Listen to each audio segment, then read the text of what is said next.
منم د زړه نه زړه ته لار وي خو بس منم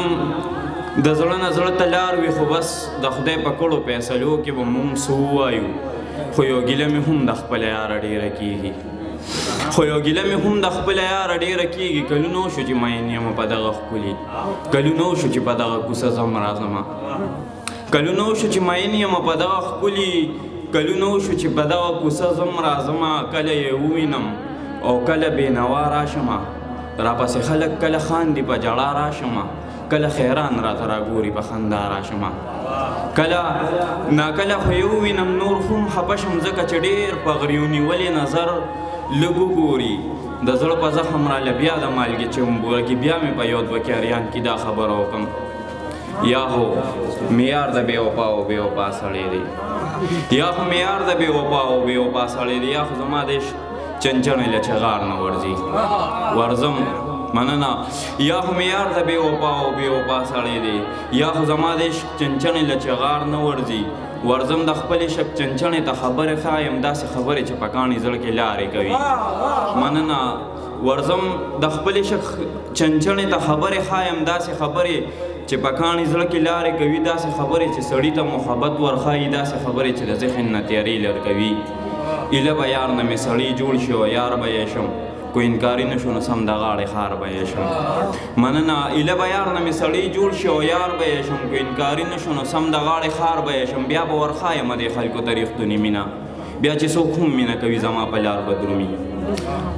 بیا به ورښایم دې خلکو ته ریښتونې مینه بیا چې څوک هم مینه کوي زما په لار به درومي خو په یار کې مې احساس و ما به نه پرېږدي ځکه چې یار له به زه دومره مینه ورکمه چې ګوته په خوله به تمامي خلق ولاړ وي راته ګوته په خوله به تمامي خلق ولاړ وي راته بیا په هر چم په هر یو کلي به زمونږ قصې وي خیر به بیا خلکو نه داستان شي د مجنون او لیلا خیره به خلکو نه قصه شي د پرخات شیرینې د ادمخان درخانۍ نوم به بیا هېڅ څوک وانخلي بیا یوسف خان او شیربانو به هم څوک نه یادوي د میمونې غوندې جفا به در سره ونه کړم د میمونې غوندې جفا به در سره ونه کړم د شیرعالم د میمونې غوندې وفا به در سره ونه کړم د شیرعالم غوندې د میمونې غوندې د شیرعالم غوندې جفا به در سره ونه کړم د میمونې غوندې کو ودې کړه خندا را سره د درخانۍ غوندې کو ودې کړه وفا را سره خو بیا په دې مې زړه راډک شي او بس وجاړمه چې مونږ دواړه د یو بل نه داسې لرې یو چې نه زه دا ستا غږ اورېدی شمه بېغمه یاره نه تا زما د درد قصه چرته کې واورېدله ځکه مې خط تمام شو تا نه مې ګیله وکړله ګیله مې هم درنه په داسې انداز وکړله چې هیله لرمه چې یار ته به پې پې شوې هم یې بخښنه غواړمه که ته پې خفه شوې هم یې خو یار تر څو پورې به مونږ داسې ژوند تېروو مونږ تر څو پورې د یو بل نه جدا اوسېږو زه به تر څو پورې په تا پسې ژړا کوم ته به تر څو پورې زما نه ناخبره ګرځې مننه زه خو په مینه کې تر دې حد رسېدلی یم